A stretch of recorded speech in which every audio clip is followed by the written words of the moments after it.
नमस्कार। हास्य बाल कवि सम्मेलनम। विविध वेशभूषाधारिणः चत्वारः बालकवयः मंचस्य उपरि उपविष्टाः सन्ति। विविध प्रकार की वेशभूषा धारण किए 4 बाल कवि मंच पर बैठे हैं। अधः श्रोतारः हास्य कविता श्रवणाय उत्सुकाः सन्ति, कोलाहलं कुर्वन्ति च। नीचे श्रोता लोग हास्य कविताओं को सुनने के लिए उत्सुक हैं और शोर मचा रहे हैं। संचालक अलम कोलाहलेन। संचालक, शोर मत कीजिए। अद्य परमहर्षस्य अवसरः यत् अस्मिन् कविसम्मेलने काव्यहन्तारः कालयापकाश्च भारतस्य हास्यकविधुरन्धराः समागताः सन्ति। आज बहुत हर्ष का विषय है कि इस कवि सम्मेलन में काव्य की हत्या करने वाले और समय गंवाने वाले भारत के धुरंधर हास्य कवि आए हुए हैं। एहि करतल ध्वनिना वयम एतेषां स्वागतम कुर्मः। आओ तालियों की आवाज से हम इनका स्वागत करते हैं। गजाधर। सर्वेभ्यो अरसिकेभ्यो नमो नमः। गजाधर, सभी अरसिकों को नमस्कार। प्रथमं तावद् अहम् आधुनिकं वैद्यम् उद्दिश्य स्वकीयं काव्यं श्रावयामि। मैं पहले आधुनिक डॉक्टर के बारे में अपनी कविता सुनाता हूँ।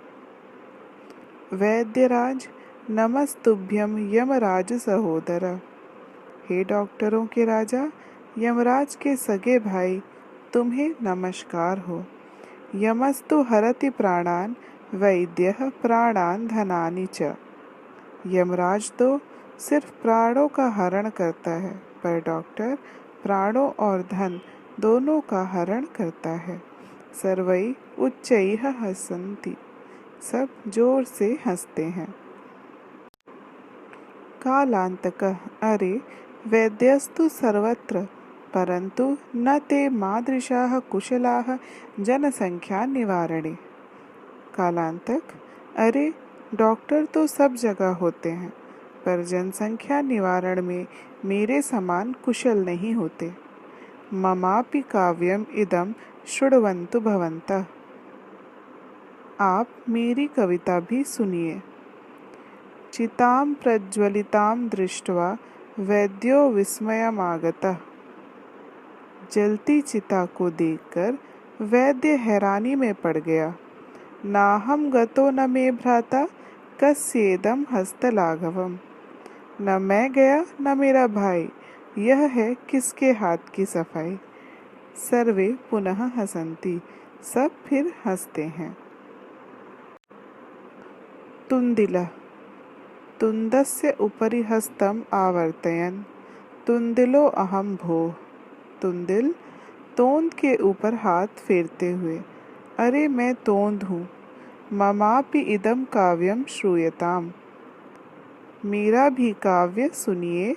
जीवने धार्यतां च, और जीवन में अपनाइए।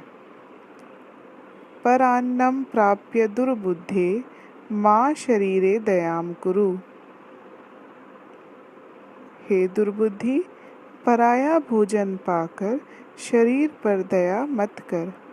परान्नं दुर्लभम लोके शरीराणि पुनः पुनः। संसार में पराया भोजन कठिनाई से मिलने वाली वस्तु है। शरीर तो बार बार मिलते रहते हैं। सर्वे पुनः अट्टहासं कुर्वन्ति। फिर सभी जोर से हंसते हैं। चावार्कः। आम आम शरीरस्य पोषणं सर्वथा उचितमेव। चावार्क। हाँ हाँ, शरीर का पोषण सदा सब तरह उचित ही है। यदि धनं नास्ति तथा ऋणं कृत्वापि पौष्टिकः पदार्थः एव भोक्तव्यः। यदि धन नहीं है तब ऋण लेकर भी पुष्टि देने वाला पदार्थ ही भोगने योग्य है। तथा कथयति चावार्क कवि ही। इसलिए कवि चावार्क कहता है, यावत जीवेत सुखम जीवेत ऋणम कृत्वा घृतम पीबेत। जब तक जियो सुख से जियो, उधार लेकर घी पियो। श्रोतारा तर्हि ऋणस्य प्रत्यर्पणम कथम। श्रोता, तो उधार को लौटाना कैसे चाहिए। चावार्कः श्रूयताम मम अवशिष्टम काव्यम। सुनो मेरा शेष काव्य। घृतं पीत्वा श्रमं कृत्वा ऋणं प्रत्यर्पयेत जनः। घी पीकर परिश्रम करके व्यक्ति कर्जा लौटाए। काव्य पाठ श्रवणेन उत्प्रेरितः एकः बालको अपि आशु कवितां रचयति, सहासं श्रावयति च। काव्य पाठ से प्रेरणा पाया हुआ एक बालक भी तुरंत कविता रचता है और हंसते हुए सुनाता है। बालकः श्रूयतां श्रूयतां भोः ममापि काव्यम्। अरे सुनिए सुनिए मेरी भी कविता। गजाधरम यमम नौमि तुंदिलम चान्नलोलुपम दशमं च ग्रहं धुंधम कालांतकम तथैव च। गजाधर कवि और खाने के लालची तुंदिल कालांतक तथा 10वें ग्रह धुंध को मैं नमस्कार करता हूँ।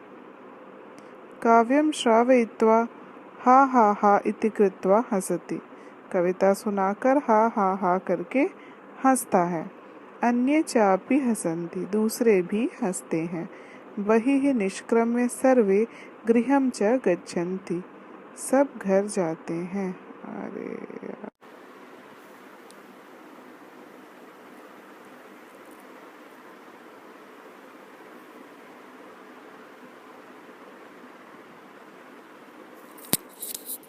धन्यवाद।